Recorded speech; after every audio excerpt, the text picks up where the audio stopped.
materi yang pertama, kita akan lihat humas keluar atau publik eksternal ini turut menentukan keberhasilan atau kegiatan humas kepada suatu lembaga.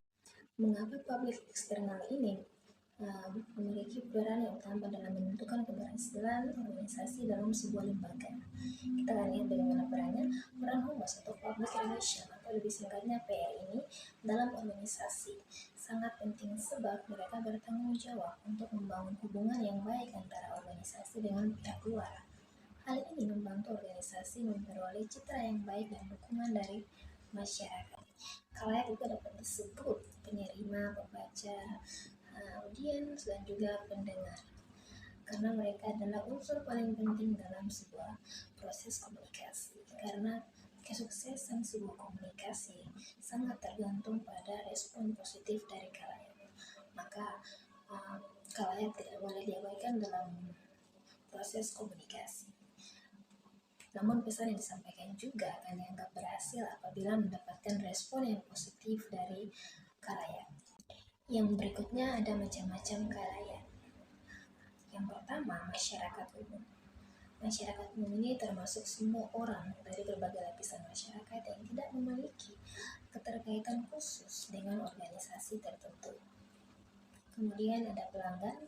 Pelanggan ini individu atau entitas yang membeli produk atau bahkan menggunakan layanan dari suatu organisasi. Yang berikutnya ada pemegang saham. Nah, pemegang saham ini termasuk pada individu atau entitas yang memiliki saham atau kepentingan dalam sebuah perusahaan. Maka disebut sebagai pemegang saham karena memiliki saham atau yang berkepentingan dalam sebuah perusahaan tertentu. Yang berikutnya ada media massa. Media massa ini meliputi platform seperti surat kabar, TV, dan media online atau radio yang memiliki pengaruh besar dalam menyampaikan informasi kepada masyarakat luas. Yang berikutnya pemerintah. Nah, ini mencakup pada badan-badan pemerintah yang memiliki kepentingan terkait dengan kebijakan yang akan diambil oleh organisasi terkait atau perusahaan. Ada organisasi non-pemerintah atau LSM. Nah, mereka ini beroperasi untuk memperjuangkan kepentingan masyarakat atau tujuan tertentu. Nah, yang berikutnya ada industri dan komunitas profesional. Ini termasuk individu organisasi yang terkait dengan suatu industri atau profesi tertentu seperti asosiasi perdagangan, bahkan juga kumpulan profesional lainnya. Oke, yang terakhir peserta acara atau pengunjung. Nah, di bagian ini sangat penting, di mana merupakan orang-orang yang menghadiri acara tertentu seperti konferensi, seminar, pameran, atau acara publik lainnya, di mana kita harus dapat menyenangkan atau merebut hati mereka, dan juga untuk kita bisa mendapatkan citra yang baik atau respon yang baik dari para khalayak. Strategi manajemen ini untuk menghadapi tekanan dari luar maupun dari dalam. Nah, tujuannya ini untuk mengendalikan perusahaan agar mencapai tujuan yang telah ditetapkan sebelumnya. Dalam proses strategi manajemen ini untuk mengevaluasi dan menyatukan visi perusahaan dengan kesepakatan bersama. Model strategi dalam kegiatan humas. Model strategi dalam kegiatan humas ini menggambarkan dua peran manajemen secara menyeluruh dalam kegiatan humas itu sendiri.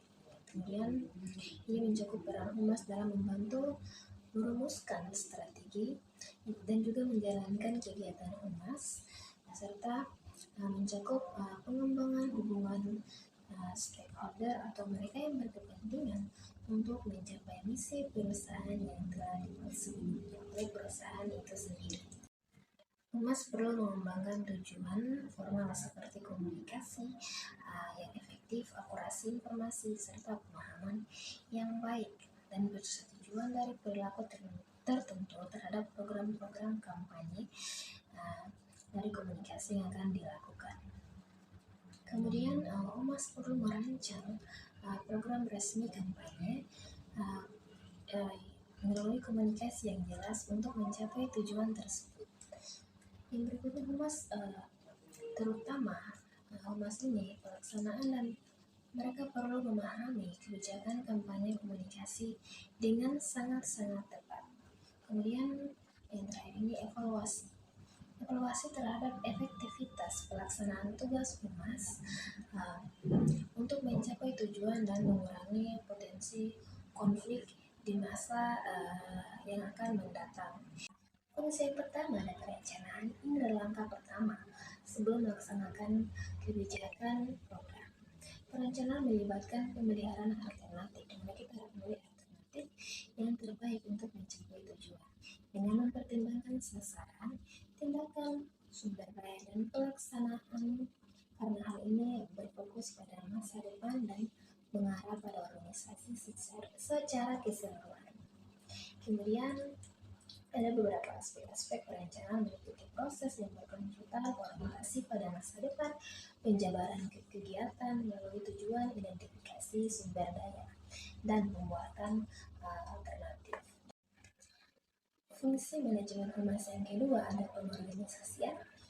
Nah, fungsi ini merupakan fungsi yang membagi tugas-tugas dan menata sumber daya untuk melaksanakan struktur atau tugas dan kewenangan serta membentuk dan melibatkan perancangan struktur organisasi. Fungsi ini mencakup staffing, leading, motivating, controlling. Fungsi manajemen humas ini evaluasi kita temukan pada pertengahan sebelum pengendalian.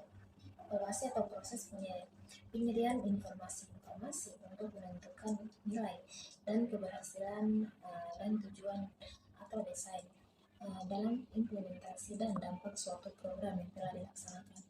Ini membantu untuk mengambil keputusan dan pertanggungjawaban. Nah, ini juga melibatkan pengukuran, penilaian, dan interpretasi dengan tujuan utama melalui informasi yang akurat. Informasi yang diberikan harus akurat. Kemudian untuk mengambil keputusan dan perbaikan program. Ada 7 elemen kunci evaluasi. Yang pertama untuk fokus desain, pengumpulan informasi, analisis, kemudian pelapor, pengelolaan, dan evaluasi untuk evaluasi sendiri. Pengendalian atau kontrol.